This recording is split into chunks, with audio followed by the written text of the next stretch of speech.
Alors bien entendu, on ne part pas de zéro. Il y a déjà toute une littérature que les cagneux doivent connaître sur cette question de la valeur, sans pour autant que le mot valeur n'apparaisse et qu'il soit directement en couverture.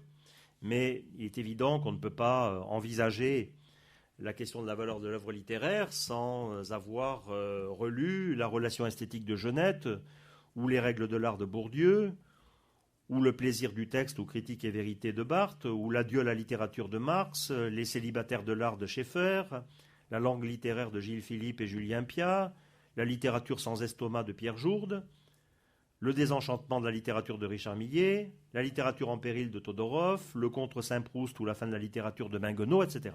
Il y a donc une bibliothèque de départ, qui est une bibliothèque à partir de laquelle on peut réfléchir sur la question de la valeur de l'œuvre littéraire. Mais si l'on veut, jusqu'à présent, avoir une entrée, on va dire, un peu claire sur cette question, il m'a semblé, et c'était le point de départ de mon cours l'an dernier dans Macagne, et ce sera le cas encore quand je vais aborder cette question dans mon programme cette année. Je crois qu'on peut partir du démon de la théorie d'Antoine Compagnon et du fameux chapitre 7 qui s'intitule « La valeur », dans lequel Antoine Compagnon rappelle combien la notion de valeur est tiraillée entre jugement subjectif et arbitraire, d'une part, et d'autre part, la recherche de fondements objectifs et positifs qui ne peuvent échapper non plus à l'évaluation.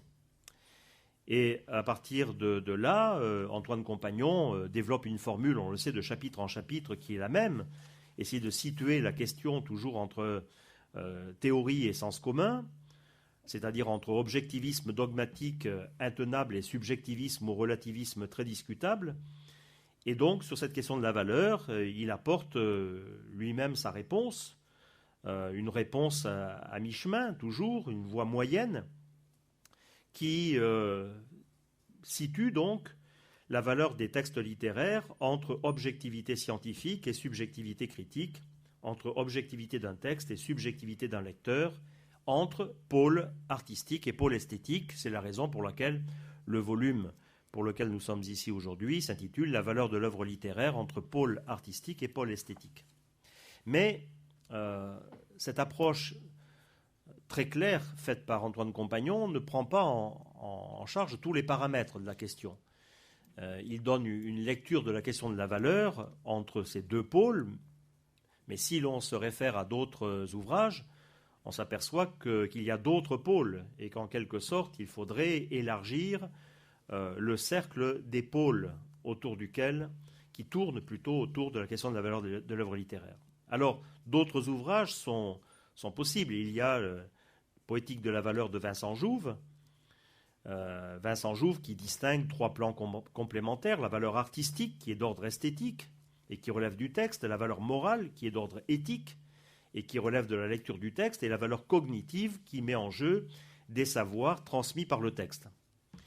Et Vincent Jouve dit que si le texte littéraire a une valeur particulière, c'est parce qu'il relève du champ artistique, point sur lequel il n'est pas en accord, ou du moins les deux autres ne sont pas en accord avec lui, avec Jean-Marie Schaeffer ou Yves Citon, qui voient, eux, la littérature d'une autre manière. Jean-Marie Schaeffer plutôt tourné vers l'anthropologie et Yves Citon vers la culture de l'interprétation. Il faudrait bien entendu également citer l'ouvrage de Karl Canva et Georges Legros sous le titre « Les valeurs dans de la littérature », qui présente 6 approches variées sur cette question. Je ne les détaillerai pas, bien entendu, cela prendrait trop de temps, mais on sait qu'il y a des contributions d'Alain Viala, de Paul Aron, d'Emmanuel Fraisse, de Compagnon encore, de Vincent Jouve, de Jean-Louis Dufay, qui donnent leur propre interprétation de cette question de la valeur. Et puis il y a l'ouvrage de Dominique Vaugeois, dans le cadre d'une revue qui s'intitule « La valeur » également, qui s'est penché sur cette question, celui de Dominique Rabaté, des actes de colloque, l'art et la question de la valeur. Il y aurait encore, bien entendu, Texte et idéologie de Philippe Hamon, en particulier le 3e chapitre, dont la conclusion est que l'idéologie, en tant que système évaluatif, met toujours en place des systèmes de valeurs. Et puis, il y a l'ouvrage de Claude Lafarge, La valeur littéraire également, qui choisit de prendre, au contraire, la valeur littéraire dans son procès de production. Donc, on voit que le champ des approches de la valeur de l'œuvre littéraire s'élargit et fournit un horizon beaucoup plus dense, beaucoup plus varié que celui du chapitre 7 d'Antoine Compagnon, qui, bien entendu, écrit un chapitre 7 sur la valeur de l'œuvre littéraire, comme tous les autres chapitres, avec cette idée de se situer entre théorie et sens commun, et donc de trouver une voie moyenne.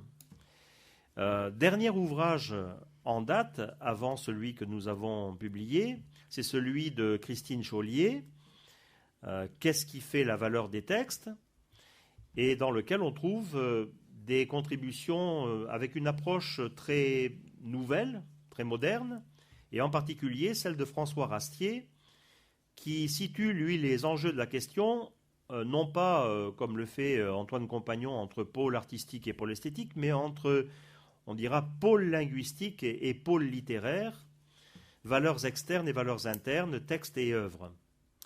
Et puis, qui, dans son article également, se livre à une approche assez fine et nécessaire de la différence qu'il faut établir entre ce qu'on appelle la valeur ou la teneur ou la portée d'un texte ou d'une œuvre ou d'un auteur.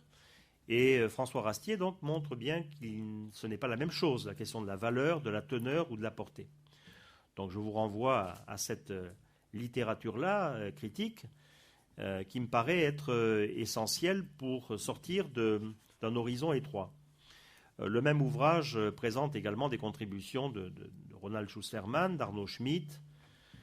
Celle d'Arnaud Schmitt me paraît très intéressante dans la mesure où elle se penche sur la question de la valeur qui est dans le regard de celui qui lit. Et il rapproche donc plusieurs façons d'envisager les choses chez Richard Rorty, chez Joseph Margolis ou Umberto Eco. Donc, ce dernier ouvrage a donné une perspective intéressante.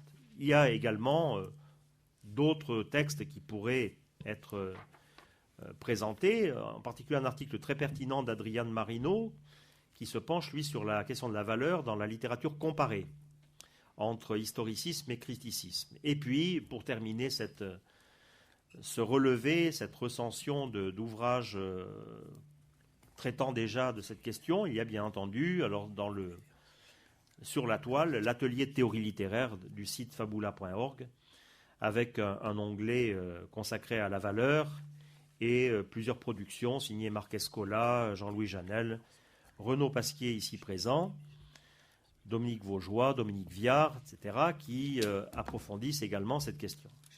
Alors, à partir de là, comment est né cet ouvrage ?